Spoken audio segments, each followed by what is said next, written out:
इस GST news में हम लोग डिस्कस करेंगे कि यदि आप फाइनेंशियल ईयर 2017-18 का रिवर्स चार्ज मैकेनिज्म के बेसिस पर जीएसटी अगले साल यानी कि फाइनेंशियल ईयर 2018-19 में पे करते हैं तो उस केस में जब आप अपनी जीएसटी 9 यानी कि एनुअल रिटर्न को बनाएंगे तो आप कौन सी गलती कर सकते हैं। taxil.com के यूट्यूब चैनल पर मैं सीए सतबीर सिंह आपका स्वागत करता हूं। रेगुलर अपडेट के लिए आप हमारे चैनल को सब्सक्राइब करें, नोटिफिकेशन बेल को प्रेस करना ना भूलें ताकि जैसे ही हम कोई नया अपडेट डालें आपके पास इमीडिएटली यह अपडेट पहुंच जाए। सबसे पहले हम जीएसटी पोर्टल पर जीएसटी 9 के फॉर्मेट को देख लेते हैं। यहाँ पे टेबल नंबर 4 दिया गया है जहाँ पे कि आपकी आउटवर्ड सप्लाई की डिटेल आ जाएगी कि कितनी आउटवर्ड सप्लाई आपने की है। यहाँ पे जब आप नीचे जाएंगे तो टेबल नंबर 4G दिया गया है जो कि यह कहता है कि यदि आपने रिवर्स चार्ज बेसिस पर जीएसटी पे किया है इनवर्स सप्लाई पर तो उसकी डिटेल आपको यहाँ पे दिखानी है। यहाँ पे टैक्सेबल वैल्यू आएगी और उसके बाद यहाँ पे जो टैक्स का अमाउंट है वो आ जाएगा। उसके बाद यहाँ पे सब टोटल हो जाता है, यानी कि आपकी टर्नओवर में जो आपने आउटवर्ड सप्लाई की है उसमें जो रिवर्स चार्ज बेसिस पर इनवर्स सप्लाई पे जीएसटी पे किया है वो भी आपकी टर्नओवर का पार्ट यहाँ पे बन जाता है। और नीचे यहाँ पे जो टेबल है वो 4N आता है, यानी कि जो टोटल टर्नओवर है वो आपकी यहाँ पे आ जाएगी। इस प्रकार टेबल 4 में आपकी वो सप्लाई आती है जिसके ऊपर कि आपने during the financial year tax आपका पेबल है, और टेबल 5 में वो सप्लाई आएगी आउटवर्ड सप्लाई जिस पे कि कोई टैक्स पेबल नहीं है। इस प्रकार ये है टेबल 5 यानी कि जिस पे कि टैक्स पेबल नहीं है वो सप्लाई आप यहाँ पे दिखाएंगे, जैसे कि zero rated supply, supply to SEZ unit exempted, nil rated extra.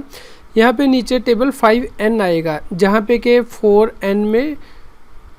5M का जो टोटल है वो यहाँ पे ऐड किया गया है, लेकिन 4G को लेस किया गया है, यानी कि जो रिवर्स चार्ज बेसिस पर इनवर्स सप्लाई पे आपने जीएसटी पे किया था कॉलम नंबर 4G के अंतर्गत, उसे यहाँ पे लेस करने के बाद जो टोटल टर्नओवर है वो आपकी यहाँ पे आ जाएगी।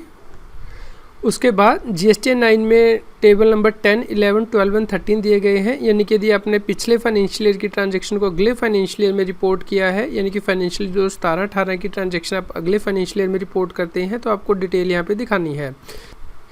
यह टेबल नंबर 10, 11, 12 और 13, यानी कि यदि आप सप्लाईज या फिर टैक्स अगले फाइनेंशियल ईयर में डिक्लेयर करते हैं तो आप यहाँ पे उसकी डिटेल दिखाएंगे। यहाँ पे यदि आप हेल्प बटन क्लिक करते हैं तो यहाँ पे लिखा गया है कि कौन सी सप्लाई आपको 10 और 11 में दिखानी है, यानी कि यदि आप पिछले फाइनेंशियल ईयर में कुछ दिखाना भूल गए थे और आपने अगले फाइनेंशियल ईयर में दिखाया है, या पिछले फाइनेंशियल ईयर में जो डिटेल दिखाई थी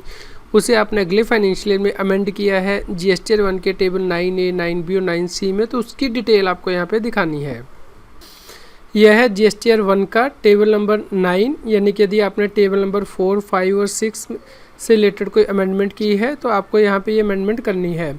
यहाँ पे यदि आप टेबल नंबर 4 को देखते हैं जीएसटी 1 के, तो यहाँ पे कॉलम नंबर 4B दिया गया है जहाँ पे कि आपको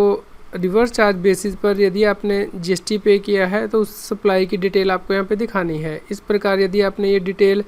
पिछले फाइनेंशियल ईयर में नहीं दिखाई है तो आप अगले फाइनेंशियल ईयर में दिखा सकते हैं जीएसटी 1 के टेबल नंबर 9 में, या फिर यदि आपने पिछले फाइनेंशियल ईयर में दिखाई है और आप अगले फाइनेंशियल ईयर में इसमें अमेंडमेंट करना चाहते हैं तो भी आप जीएसटी 9 में जीएसटी 1 के टेबल नंबर 9 में से कर सकते हैं अमेंडमेंट को। यहाँ पे आप टेबल नंबर 10 में जीएसटी 9 के देख सकते हैं कि यदि मान लीजिए आप रिवर्स चार्ज बेसिस की कोई सप्लाई को दिखाना भूल गए थे फाइनेंशियल जो 17-18 में और आप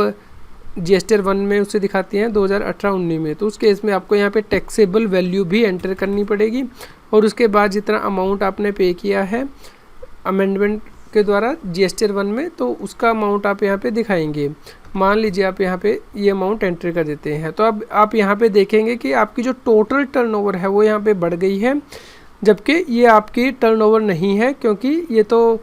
रिवर्स चार्ज बेसिस पर इनवर्स सप्लाई पे आपको जीएसटी पे करना पड़ा है, इसलिए यहाँ पे आपको टैक्सेबल वैल्यू एंटर करनी पड़ी है। अदरवाइज़ ये आपकी टर्नओवर का पार्ट नहीं है और जीएसटी 9 में ऐसा कोई कॉलम नहीं दिया गया है कि जो टर्नओवर है वो यहाँ से रिड्यूस की जा सके। इस प्रकार यदि आप 2017-18 की रिवर्स चार्ज मैकेनिज्म के बेसिस पर लाइबिलिटी जो है वो अगले फाइनेंशियल ईयर 18-19 में दिखाते हैं तो उस केस में यदि आप टैक्सेबल से जो वैल्यू है उसे भी एंटर करेंगे कॉलम नंबर 10 में तो उस केस में आपकी जो टोटल टर्नओवर है वो बढ़ जाएगी। इसलिए हम सरकार से ये रिक्वेस्ट करते हैं कि वो GST 9 में एक अलग से लाइन आइटम यहाँ पे डालें ताकि आप इस लाइबिलिटी को जो है वो अलग से शो कर सकें और GST 9 को सही तरीके से भरा जा सके। आज की GST की न्यूज़ आपको कैसी लगी इसके बारे में हमें बताएं। लाइक करें और शेयर करें। जितना अधिक आप लाइक करते हैं और शेयर करते हैं उतनी ही अधिक हमें प्रेरणा मिलती है कि हम और भी अधिक अच्छी GST की न्यूज़ आप तक पहुंचा पाएँ। GST टैक्स और फाइनेंस के रेगुलर अपडेट के लिए आप टैक्सील की मोबाइल ऐप को गूगल प्ले स्टोर से डाउनलोड कर सकते हैं। इसका लिंक इस वीडियो की डिस्क्रिप्शन में भी दिया गया है।